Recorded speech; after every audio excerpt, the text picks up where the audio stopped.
ペンネームひとりぼっちさん、30代の女性からいただいたお悩みです。お師匠様はじめまして。いつも YouTube を拝聴しております。私の性格について相談させてください。私は人を羨んだり嫉妬したりする感情が異常です。人と自分を比べてひがんでしまい、勝手にしんどくなり、自ら離れていきます。自ら離れたのに私は孤独、友達なんかいない、一生一人、私以外の人間はみんな幸せと考えてしまいます。結婚している人、子供がいる人、お金を持っている人、彼氏がいる人、友達がたくさんいる人、親がお金持ちでお金の悩みがない人などが羨ましくて仕方ありません。近所でも同年代ももっと年下の人たちも徐々に結婚して子供がいて、近所を歩くだけでも惨めで辛いです。本当に誰とも連絡を取らないので、休みの日は家にいて、今日も何もしなかった。生きてる意味はあるんかな。生きてて申し訳ないけど死ねないなと思っています。もっと楽観的になりたいです。今あることに幸せを感じたり、嫌なことがあっても笑顔でいるような人になってみたいです。どうしていいかわからないです。年だけ取っていって毎日毎日焦ります。助けてください。幸せになってみたいです。お釈迦様の説かれた仏教は、つまるところどういう教えと言ったときに、慈悲と知恵を育てる、この二つに尽きるんですね。慈悲心と知恵を育てる。慈悲心とは何か、一言でと言いますけども、なかなか一言でって難しいんですが、あえて言うならば、自分が嫌なことは人にしない。自分が嬉しいと思うことを人にする。そんな簡単な言葉でくくれるものではないんですけれども、あえて言うならば、そうのようなことだと思ってください。厳密に言うとそんなものじゃないんですけどね。もっともっと深いんですけど。そして知恵というのは何かって言ったら、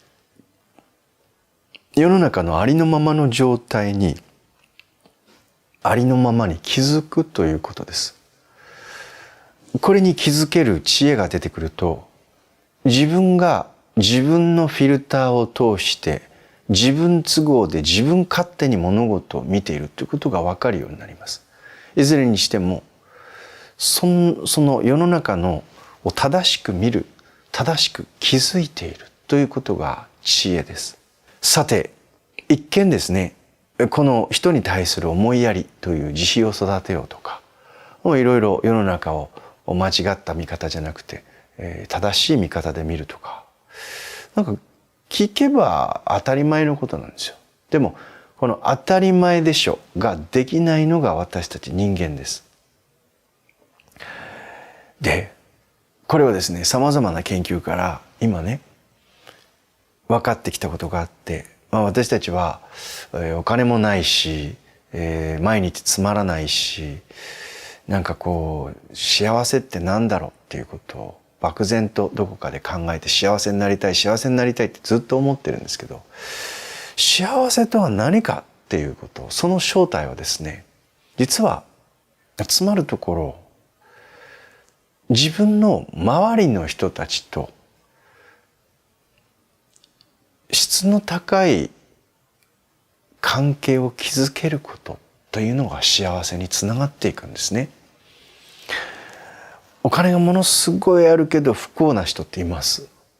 お金がそんなにない、なんとか食べていくぐらいしかないんだけど、いつもこうニコニコしてる人っているんですよ。私は幸せだって言ってる人いるんですよ。よく幸せの指数といいますか、幸せを感じている幸福度が一番高い国が世界でブータンとか言われたりしますよね。で、どういう基準で測ってるのかっていうのはいろいろあるかもしれませんが、お金があるなしにかかわらず、ブータンって決してどちらかというと発展途上国ですよね。けれどもそこの人たちが幸せであると自分が感じているということ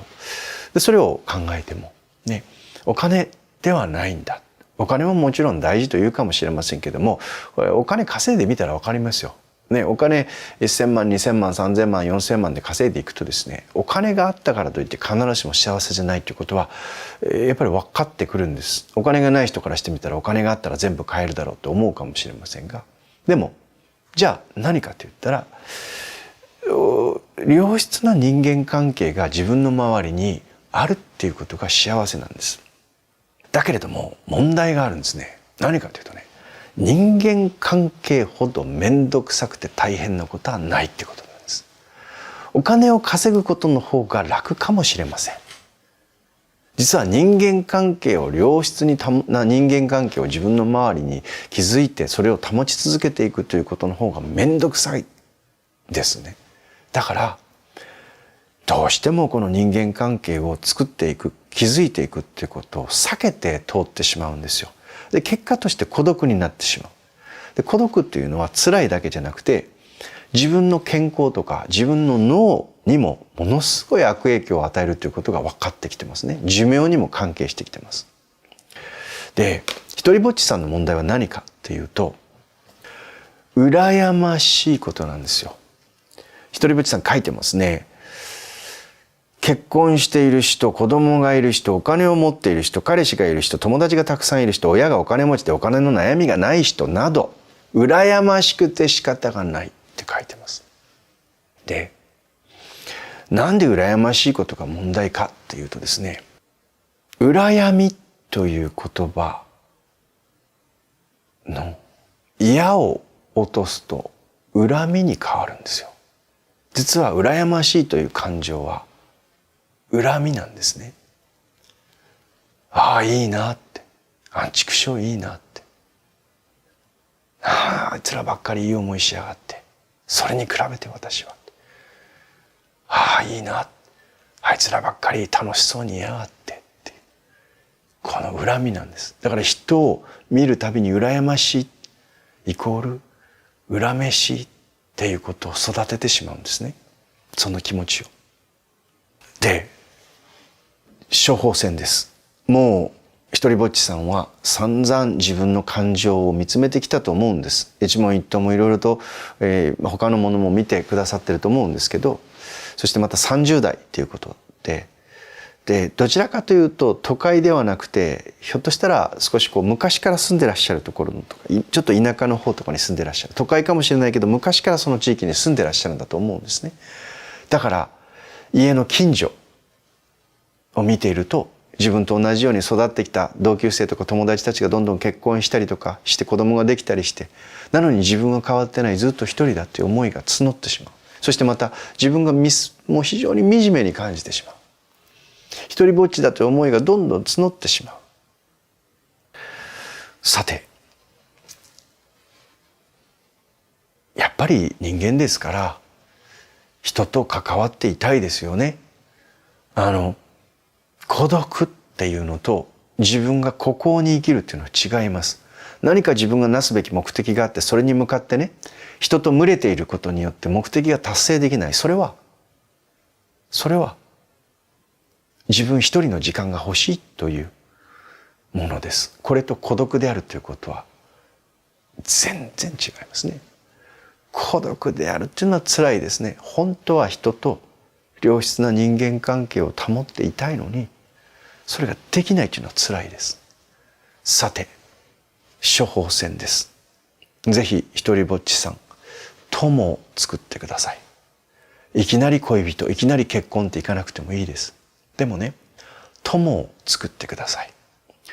仏教が考える良質な人間関係、その基本であり最終奥義は常に友なんです。恋人という関係は崩れやすい。羨ましく見えるかもしれませんけども崩れやすい。夫婦という関係も羨ましく見えるかもしれませんけど、実はとても危険です。いつどこで付き合った者同士が夫婦になったがゆえに別れたいのに別れられないということもあったりします。けれどもその前に、それ以上に友という存在をぜひね、育ててほしいというか作ってほしいと思うんですね、一人ぼっちさんには。じゃあ友はどうしたらできるのか。どうしたらできるのか。これはですね、自分が与えることから友ができます。みんな自分が欲しいと思ってるんですよ。人からもらいたいと思ってるんです。でも自分から与える人に友ができます。みんな自分が与えられたいと思っているので、一人ぼっちさんがずっと欲しい欲しい、彼氏が欲しいとか、結婚したいとか、子供が欲しい、自分も幸せが欲しい、これは誰かからもらおうとする態度です。でその態度でいる限り、ずっと一人ぼっちさんには友達はできないんで、友ができないんですね。恋人もできなくなる。結婚相手もできなくなります。けれども、自分が欲しいと思って人からもらうということを期待するのではなくて、自分から与えていくっていうスタンスに立つと、そうすると気がついたら、ああそういえばって友ができたり、なんか気がついたらいい人ができたりっていうふうに変わっていったりするんです。そして私もこれまでいろんな方々にお会いして見てきました。はっきり申します。体型、顔の造作、全く関係ないとは言いませんよ。スタイルがいい子の方が彼氏ができやすいでしょう。顔が綺麗な顔、可愛い顔をしている方が彼氏ができやすいでしょう。それは間違いない。はっきり言います。だけれども、じゃあ自分の容姿が何をもって優れてるかっていうのは分かりませんけどもね、体型とか容姿だけでカップルが成立するわけじゃないんですね。これはね、街中歩いてみたら分かります。ね、どんな人が綺麗でどんな人が不細工なのかっていうのは、そんなの人によってみんな好き嫌いがあるから、私がはっきりこう定義して、こういう顔が綺麗でこういう顔がっていうのは言えませんよね。本当に言えない。分からない。けれども、大都会に行って街を見てみてください。ね、日本だけじゃなくて、私も中国行って中国の街中ずっと見てましたけど、ものすごい人ですよね。インド行ってインドの街中で人の流れをずっと見てたことがありますけど、ものすごい人です。いろんな人います。もうね、なんか何が何だか分からない。何が綺麗で何が綺麗じゃないとか、何がかっこいい何がかっこいいか分からないです。でも彼ら堂々と歩いていて、やっぱりどんな顔の人でもそのそばに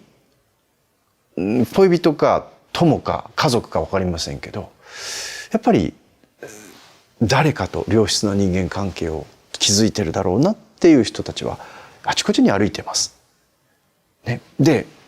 その人たちは知らないうちに自分が与えるということをしてきたんでしょうね。お金持ちと言われる人たち。お金持ちというのは人を騙してお金をもらってるわけじゃないんです。中にはそうやって成金として成り上がる人もいますけれども、長くは続かない。やっぱりですよ。長いことお金持ちである。先ほど親の遺産を受け継いでお金持ちの人は幸せそうだ、いいなと思う。でもそれはですね、それだけ長いこと子供に資産を受け継いでお金持ちであるということは、実は人からもらうんじゃなくて人に与えてきたんですね。だからお金持ちに前の代の時になられたんです。ね、確かに羨ましいと思うかもしれませんけれども、自動的に天から降ってきたわけじゃないっていうことです。そのお金がやっぱり時間をかけて誰かに必ず与えてきた過去があるんですね。さて、何を与えたらいいの？私別に周りに友達もいないのって一人ぼっちさんおっしゃるかもしれない。一人ぼっちさんね、ご飯食べに行ったことありますでしょ？ラーメン屋さんでも牛丼屋さんでもピザ屋さんでも何でもいいですよ。ご飯食べに行ったことあると思います。ね、でご飯を食べ終わった後、お金を払って出てきますが、ね、ぜひね実践してもらいたいことがあるんです。でそれは何か。私もいつもお弟子さんたちに言うんですけど、私ね、ご飯を食べに行った。どっかの飲食店でご飯を食べさせてもらった。でそしたら私はもちろんお金を払ってサービスとか商品を買ったり提供してもらったりするわけですけど、でもね、お金を払ってここでご飯を私が食べてやったとは思わないんですよ。自分がいただいてると思ってます。なので何かお返しをしなきゃと思ってるんですよ。でそれをお返しをするというのはお金を払うっていうことじゃないんです、私にとったら。それは最低限の対価であって、何かここで食べさせてもらってお腹がいっぱいになって美味しかったなと思ったらお返ししたいと思うんですよ。どうやって返そうかって考えた時に、私なかなか客としてできることなんていうのはないので、考えた末にですね、自分が食べ終わったら、ね、その飲食店今人数が少ない中でいっぱいバイトの人も少ない中でですね、忙しい時期には一気にお客さん重なるじゃないですか。お客さん来ない時は全然来ないのに、忙しい時にやっぱわって人が入ってくるんですよ。で私もいつも飲食店入ってなんかご飯食べようかなと思うと、それまであんまり人がいなかったのにうわーっていっぱい人がいて急にいっぱいになっちゃったりすることがあるんですね。そうすると店員さんも大変じゃないですか。なので私ご飯食べ終わった後に机の上をおしぼりで拭いて、そして食器を片付けやすいように重ねて、そして帰ってくるということをしています。でそれがもちろんチェーン店みたいなところだったら話は別ですけど、でもそういうところでもそうですけども、なんかね、よく行く飲食店とかいつもそういうことを続けていったらですね、そしたらね、ご飯食べに行ったら頼んでない一品が出てきたんですよ。あれすいませんこれ頼んでないんですけどって言ったら、いつもありがとねって、食器片付けてってくれてありがとうね、助かるわって言って一品お店の方が料理を出してくださったりで、そんなことからなんかいつも行くとご飯を大盛りにしてくれたりとか一品出してくださったりとかで、そういうことがですね、私大学で自分が飲食店でバイトをしてたので大変な時大変じゃないですか。それが分かるのでずっとやってたことなんですけど、そこからご飯を食べに行くだけだった食堂がそこに友ができるんですよ。で大学時代こんなこと言われたことがありました。あんた彼女いるのって言われて、おばちゃんにね、食堂のおばちゃんに。でいやいないですけどって言ったら、いやいい子がいるんだけどさ紹介したいんだよねって言われたことがあったんですよ。びっくりしましたね。で紹介してもらって付き合うことはしなかったんですけど、なんかとても嬉しかったですね。そんなことがあるんだなって。私はずっと食べに行ってるところで、食堂で食べ終わった後自分の食器を片付けやすいように、店員さん片付けやすいように重ねて机の拭いて、あまりその高級なお皿を重ねちゃいけないという料理屋もありますから、そういうところではやりませんよ。お皿重ねると傷つきますから。けれども店員さんがパッと片付けてジャチャチャっと洗い物してっていう、そういうねお店だったら、捨てるゴミは捨てるゴミでまとめて、そして机の上拭いて食器を重ねてくるだけ。そして椅子をしまって出てくる。でそれが与えるっていうことなんですよ。でも結果として自分から何かできることはないかなって、決してそれアピールすることでもないんですけど、必ずそういうことを続けていくうちに友ができてくるんです。それは必ずしも異性でないかもしれませんが、年上の人かもしれませんが、でそうしていくとね、自分が行く先友ができるんです。お店行ったらお店に友ができます。電車に乗ったら電車で友ができるんですよ。学校行ったら学校で友ができる。職場行ったら職場で友ができる。しかもね、職場から家に帰るまでの間に友ができるんですよ。自分が行くところいっぱい友ができていくんです。そのベタベタに付き合うんじゃないですよ。そうするとね、なんか今まで感じていた寂しさっていうのが抜けていくんですね。誰か特定の人とべったりと長いこといる。これが寂しさを紛らわす唯一の方法じゃないんです、実は。若い時はそういうものを好むと思うんですが、年を取れば取るほどそういう友が増えていく方がよほど寂しさを感じない。ということでね、結論は幸せっていうのは願っていても降ってこないんですよ。友っていうのはお願いしていても降ってこないんですよ。私に相談をしてても残念ながら湧いて降ってこないんです。自分から作りに行くものなんですね。友達になってくださいっていう、そういうアプローチの仕方もありますが、それよりも自分が何かその場でどこであっても与えられることはないかなって、感謝してもらうためにやるわけじゃないんですよ。認めてもらうためにやるわけじゃないんです。ここに私がいますよってアピールのためにやるわけじゃないんです。でもその場その場で今この状況の中で何か私ができることってないかなっていうことをあらゆる場面で考えるようにするんです。人の立場に立って、そして自分ができることを一個でも考えて与えていく。具体的に言えば先ほど言いました、私の場合でしたらご飯を食べに行った時に飲食店で自分が食べたものを片付けて、そして次の人が使いやすいようにして帰ってくる、それだけ。でもそんなことを繰り返していくうちに与える視点ができてきます。でその与える視点ができていくところに行く先々に友ができてくるんです。こんなにあったかい世界ないですから、世の中捨てたもんじゃないと思うんです、ね、でも私がもらいたい、なんで私ばっかり、あの人が羨ましい、この羨みを持ち続ける限り、これは同時に人に対しての恨みを募らせているということなんです。人に対して慈しみの心を持って与えるということでなくて、人に対して恨みをずっとぶつけているんです。そしてこんな私なんて生きてても仕方がないって、今度自分自身にもの恨みを与えているんですよ。それで幸せになりたい、なれますか？なれないですよね。はい、ということでね、幸せは神様がくれるものじゃないんです。降って湧いてくるものじゃないんです。自分から作るものです。ただひたすらに自分から与える。シンプルにそのことを繰り返していくうちに、きっと、いや必ず友ができるはずです。頑張ってください。応援しています。